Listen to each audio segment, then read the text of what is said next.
All right. All right. Good morning, everybody. Happy Monday morning to all of you. Thank you for joining us for this week's weather briefing. I'm pleased to welcome Penn State meteorology professor and Weather World presenter Marisa Ferger for this week's weather briefing. And Marisa, I will let you take it away. Hi. Today is a special day, Christopher. If you go back, way back to the days of Shakespeare, beware of the Ides of March. I don't know if you were forced to read that in high school. March 15th. Yeah. Right, it is at Tu Brute. So yeah, today's the Ides of March. Yesterday was Pi Day. Apparently, if you didn't work yesterday, then today is the Purple for Women in STEM Day. Although this doesn't look purple. None of my purple ever looks purple on any screen.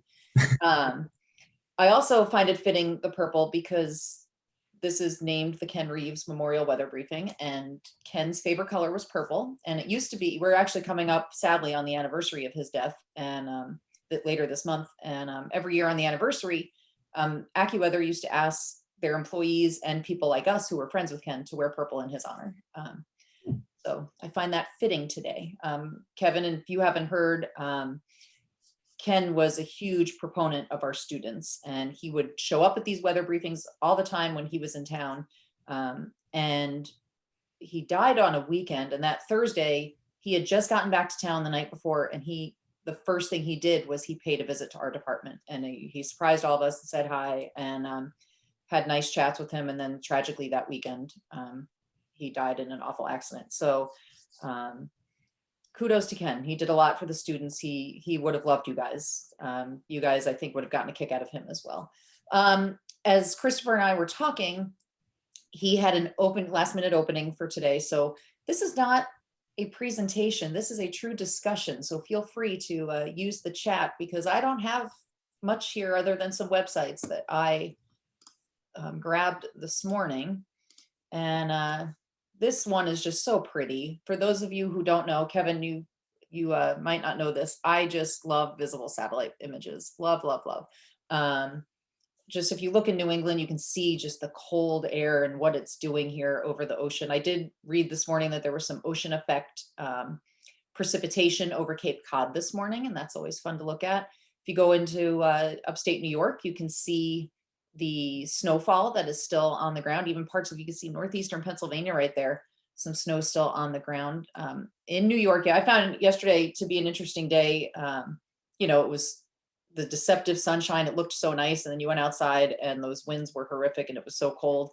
My nephew lives in Cortland, New York, which is just to the east of the Finger Lakes, and he called me yesterday, and it was snowing so hard up there. So it was really neat to see the differences in the weather. Not too far away from one another. And then, of course, this monster of a system that's going on in the central part of the country, which is where all the big news this weather weekend was coming out of. And we can go over here to National Weather Service. Boulder has just been fun on their Twitter account. We'll refresh this. So if you haven't heard, they ended up with 27.1 inches of snow this weekend. They were also under a blizzard warning for a while yesterday.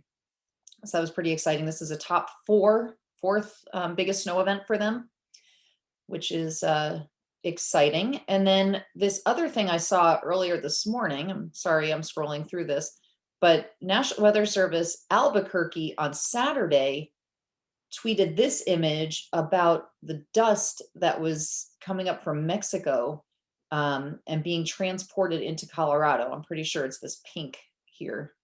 And I saw some video out of Lubbock yesterday, the dust storms there. It was crazy. But how neat is this? They found the dust. You can see a layer of it here in the snow yesterday. That's, first of all, it's gross, but it's also really neat. I just found that to be one of the very fascinating things that came out of this storm. So National Weather Service Boulder, as far as social media work, has been very impressive. And not only did they melt their snow down, they found some dust in it as well. So there's some of the grossness in there. This is why you don't eat snow, and for many other reasons as well. So this was fun to look at. If we go to the National Weather Service homepage, it's still a very active weather map. You can see the winter storm warnings associated with that low pressure system moving through the northern plains now. there have been flood warnings across the lower Mississippi for at least a week now, maybe even longer. So this is a little scary in this area. They just keep having those issues. Can still see in New Mexico all the wind warnings. I haven't even paid attention to the weather out west. It looks like they're having an active day.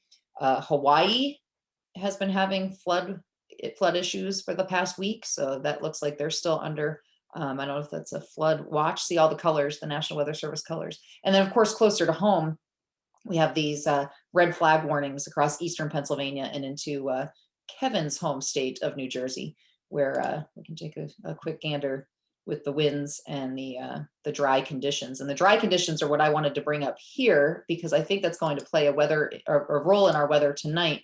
The latest surface map, if you look, first of all, there are the gusty winds that are prompting the red flag warning across the east, with gusts, looks like 20 miles per hour in some places. For us, the wind has died down slightly, but look at that. Our temperature right now is 25 degrees, but the dew point is only 0. So it is really, really dry here. So if we look at, sorry, I didn't have it pulled up here. If we look at the radar image, it looks like we're going to get dumped on with precipitation tonight, but it is just so darn dry here at the surface that it's going to take a while for any precipitation to move in. And if it's driving you nuts that I'm clicking around, just tell me, because I can't see what you're seeing. If we look to our west, the dew points, if you look in Ohio, they're only in the lower teens. And it's not until you get out into parts of Illinois that you start seeing dew points in the 20s and 30s. So it's going to take a while for it to get juicy here. So I think any precipitation that starts to move in, even overnight tonight, I think it's going to have a difficult time making it to the ground. Very dry. I don't know about you, but my hands are a little dried and cracked these days. So again, a look at, let me refresh this. You can see that area of precip moving towards us. I'll actually go over to the central part of the US and you can see the low still spinning. It's still doing its thing, cranking there. One of my goals in life is to sometime get out into one of those blizzard warnings, because I just think that would be phenomenal. But it's not happening anytime soon. So one site I like to look at for weather information, to just start looking at what's going on. Ooh, somebody wrote something. Let's see, there's something in the chat. This is so exciting. Oh, thank you. John Neese can make some moisturizer recommendations. Thanks, John. Always looking out for me. I love starting my weather search with looking at just the WPC homepage. It's got so much information, so many details. And I like to actually, this overview is nice, but I actually like to look at the surface analysis and go through the past 24 hours. And this is fun, especially because of the storm yesterday across the Front Range. And so this is from 13Z yesterday, and you can see that low just sitting and spinning and providing that upslope, which helped the upslope flow, helped the crank out some of that snow. And you can see that it finally has moved as of this morning, east into Kansas there. And then our weather is being dominated, of course, by this pretty strong area of high pressure, Canadian high, filtering in all that cold air. But another thing I want to point out, there's just so many beautiful things on this website. You can, oh, he doesn't like Bill Siret does not like the occlusion inconsistency. See, this is when I wish we could chat and you could jump in and talk to us, Bill. But the weather hazards up here are really nice. There's nice things that you can look at here if you have any questions about your specific area. So I highly recommend looking at this page. QPF, you can always, this gives it a good idea of where the heaviest precip is going to be. I like to start with fronts and just seeing, especially if they have the wrong occlusion, what's happening with this. And here's that front that's pushing towards us tonight, but that high pressure is keeping it at bay, as well as, we just have that dry air at the surface. And looks like by the time we get to early tomorrow morning, it's trying to squeak next weekend, trying. This shows by 12Z. We'll see if it's precipitating by 12Z tomorrow. And let's see, this was issued this morning at 13Z. By the way, I forgot to mention the time change. I'm a hater of daylight saving time. Hate it. And not just because the weather models come later. I'm a morning person. But this shows, and the one thing to point out is it still is going to be cold because of the high pressure to our north. So some of this precip could be in the form of some wintry type. And then by the time we get to Tuesday afternoon, Tuesday evening, more showers. It is showery. It's not going to be, I don't think it's going to be a very wet day. I think the wetter time is going to be later in the week, the Thursday system. So then if your eyes move to the Texas Panhandle tomorrow night, there's another area of low pressure, another spring storm. Look at that, the western edge having all that snow, and then the eastern end having the storms. We move through the day Wednesday, this thing starts to push eastward. And how far north it gets, right now it looks like southern Pennsylvania might get the best of it, but look at that easterly flow on Friday. That looks like an unpleasant morning on Friday. But then for the weekend, high pressure settling again. Another thing I want to point out on this is the forecast tools. I've shown this before. One thing that's always fun to look at is the chance for forecast records for high and low temperatures. And this morning, and I don't know if this happened because I've been in meetings all morning, but this was forecasting, actually this is for this afternoon, forecasting record low max temperatures. So it's showing that, Caribou may only have a high temperature of 12 today. And if so, that would tie the previous record low high for the day. And maybe Rob could pronounce this town for me. Millinocket, is that how you pronounce it? Forecast is 15, the record is 15. So there's some records that could be tied. Bangor, it looks like the record is 18 and they could have 18. Ooh. This is so exciting. People are chatting. Oh, I pronounced it correctly. Thanks, Rob. So anyway, this is a site I love to see. A few weeks ago with the big Texas storm, days in advance, there were tons of cities on here. This shows that Florida might get really hot on Thursday, and that's just gross to me. I don't like that kind of heat. And we could have record low temperatures tomorrow morning across the east. So anyway, this is just a fun little thing I like to show. The other one I like to show, if you're just looking for, this hasn't been updated yet for the 12Z. This shows the Ndfd forecast high and low temperatures across the country, but they compare it to the average temperature, which is nice. So the green in Pennsylvania and the blues show how cold it is compared to average. And then for tomorrow morning, Western Pennsylvania will actually be warmer than average. As that system starts pushing in, we start to get that southwesterly flow. And then tomorrow afternoon, you can, from what I can interpret from this, is that you still see the easterly flow dominating the eastern 2/3 of Pennsylvania, and even look at all the way down into the Carolinas. The cold, it's tough to get that warmer air over the mountains. And that's what I see from that. And then by the time we get to Wednesday, we see a bit of a warm up. So that's just one of those fun ones. I guess I'll go back to the E-wall and we'll go to the 6Z. First of all, well, we've already looked at on the WPC page, sorry, 10:30, just keep an eye on the time. Here's where the low pressure system is now in southwestern Kansas. You can see that easterly flow ahead of it. Here's the high to our north. There's a high weak area to our east. And if we go to the 6E NAM, you just still see that upper level low churning about there in the central US, and it finally weakens, and it actually gets kicked eastward by this next upper level disturbance on tomorrow that starts moving in, that will be our system for Thursday. But the stuff that's going to move in tonight, again, it's going to be really tough because there's just no moisture at low levels. Even the NAM has no moisture here, or no precip here by tomorrow morning. And the precip does not look very exciting. It doesn't look heavy. The heaviest stuff stays well to our south. And if then we get a dry day on Wednesday, before Thursday, I think we have a better chance of precipitation moving in as the active spring weather continues. Let's now go to the GFS at the same time, if it will do that.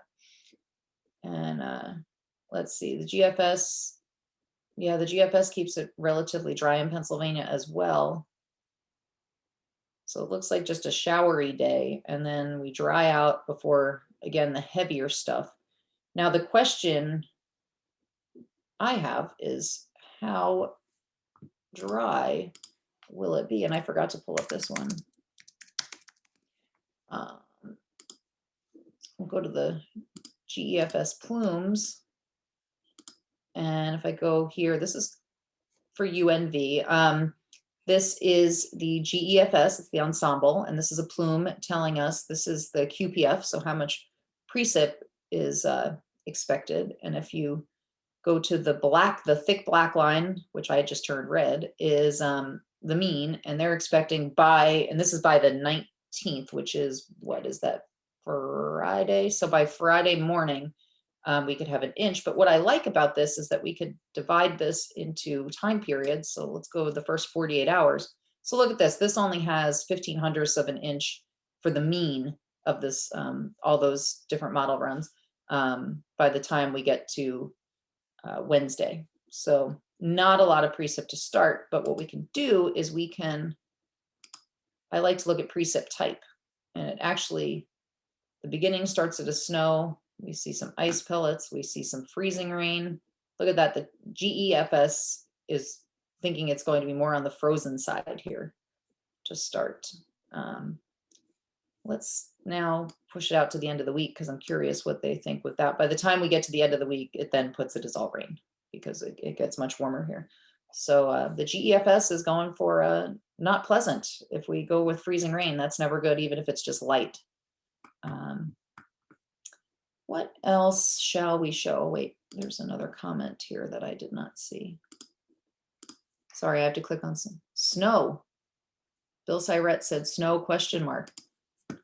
Bill, I have no idea what you're saying there, but if that's what you're talking about right there, that's what I was looking at. Snow amounts. I don't think it'll amount to much, Bill, because I don't really see much of it coming down.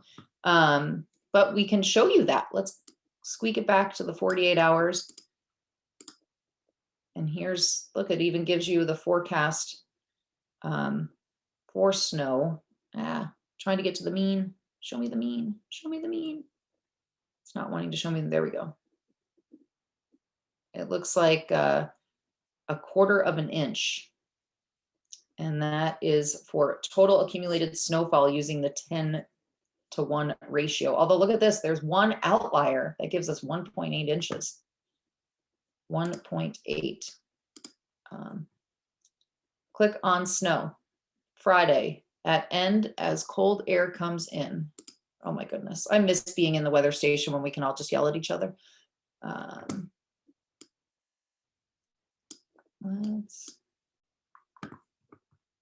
There's your outlier there, Bill. There's one member that gives you 9.5 inches. I guess minus the, that's, yeah, so that would be about what, 9 inches? So I'm saying there's a chance. Well, Bill, you know, there's also a chance I'll win the lottery even if I don't play it. Slight chance, Billy. That's what I give you. But what about temperatures? Oops, I did not mean to do that. I don't want to select multiple windows. Let's just quickly go back to this NDFD. I wasn't even paying attention to temperatures. It's cold today, colder than average. Actually, if you want to see a quick way to find what the average highs are right now, it doesn't show State College, but here on the e-wall, if you click on the hourly Northeast temps, you can then click on normal max min, and you get a good idea for the state, where we're in the 40s now. In this, you know, even Bradford average high is 41, getting to lower 50s in southeastern Pennsylvania. So our average highs are starting to crank up there. Is it what, 2 degrees a week, John? I think is what it is right now. Low temps are still on the chilly side. We're getting closer to freezing though, closer to that magical 32. but still in the lower 20s to lower 30s for our average highs. So yeah, 40 degrees these days is still chilly around here. And then tomorrow morning will be cold in the east, a little bit warmer in the west. Tomorrow afternoon might be a little cruddy, and depending on how long the timing of the precip coming in and that cold air getting out will determine what type of precip falls. But I think there's still a chance to have the colder air at the aloft. So we shall see. And then Wednesday, look at that, Wednesday morning above freezing, according to this. And Wednesday is going to be dry. So it looks like Wednesday's the pick of the week if you want to go sit outside and do something. That might be the time to do it. Another warm night, Wednesday night into Thursday, and then Thursday, an unpleasant day if that rain really does come in and temps only in the 40s. Although I guess that's better than temps in the 30s and rain. So yeah, this was my unprepared, thrown together, quick chat. I appreciate the fact that people said words in the chat and gave me things to look at and things to respond. No, thank you, Bill. Thank you. And yes, Bill, I'm saying there's a chance. The 9.5 inches Friday afternoon. Always by the outlier, right? Always. Always. Yeah. I apologize though that there wasn't much more to this. Just walking through a couple of things. Well, if anyone else has anything they'd like to chat about or ask Marisa to show, by all means, pop it into the chat or the Q&A. And we've got enough time. We can still look at some things if y'all would like to. John, my hands are really cold now too. Do you have any suggestions for that? Ooh, I've got some hand warmers in my closet. This room is cold. I should tell whoever's doing today's video for CNET to issue a chapstick advisory. Yeah, it is one of those. We need to make a graphic for that on Weather World. There you go. One of our lifestyle graphics. Yeah, we need to make that. I'm sure there's a 3D model somewhere I can. I used some right before I came in here. In between when I had to refill my water bottle, in between my last meeting and this.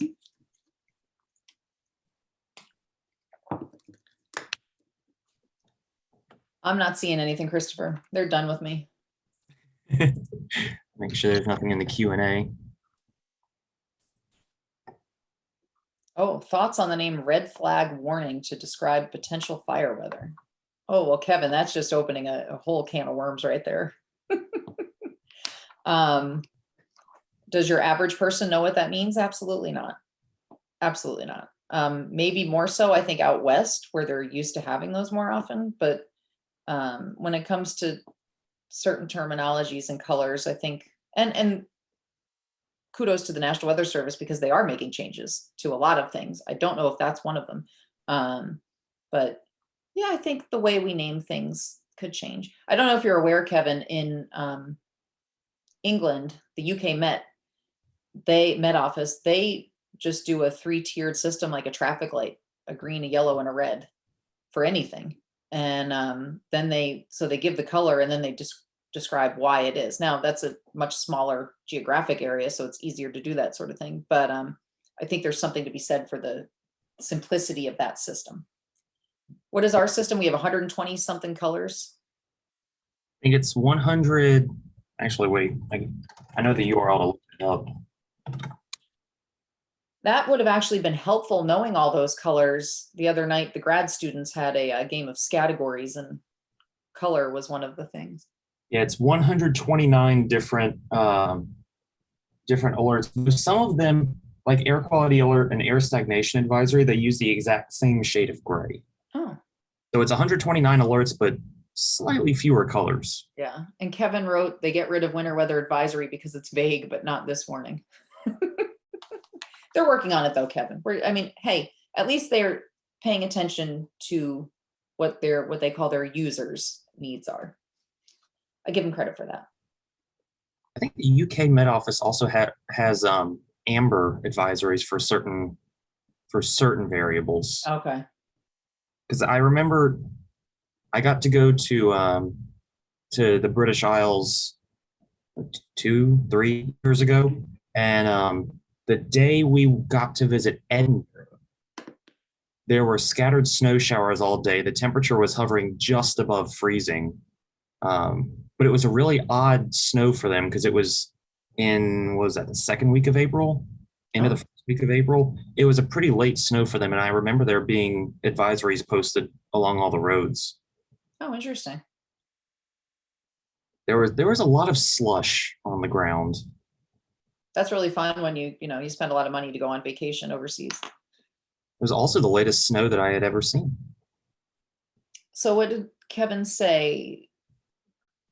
Folks back home were caught off guard by some wildfires yesterday. Yes, New Jersey had some issues. Actually, forgot to mention that Southern Pennsylvania, there were some fires on South Mountain yesterday, somewhere near Harrisburg. And apparently they were showing up on, they were big enough to show up on satellite. And I know some of the ones in Jersey were too. And the Garden State Parkway is still closed because of one. Well, it's a good thing a lot of people aren't commuting right now because that would be a big problem on a Monday morning. Probably still is today with that population. Densest state in the country. And Bill Siret says, watch out for flying red flags. Oh, well, thanks, Christopher. Of course. Sorry if this was mumble jumble just thrown together. No worries, Marisa. I had to make up a class yesterday with somebody. And so when I found out about this after that, I was like, yeah, I already worked today. I'm going to make dinner for my family and hang out. And that's what I did. So. Well, thank you for doing it, Marisa. Yeah, you're welcome. I appreciate the fact that you were willing to ask. Of course. So, thank you. This weather briefing and all other weather briefings, as usual, will be archived on the Campus Weather Service YouTube page at youtube.com/campusweatherservice. And next week, I look forward to having all of you join us as we'll have somebody new to these briefings joining us. From Greensboro, North Carolina, WFMY Chief Meteorologist Tim Buckley, a personal friend of mine, and even though he doesn't like me to say it, the reason that I discovered Penn State Meteorology, will be delivering next week's weather briefing. And that'll be at 10:15 a.m. Eastern Time, and I look forward to seeing all of you next week. Have a great week, everybody. Thanks, Christopher.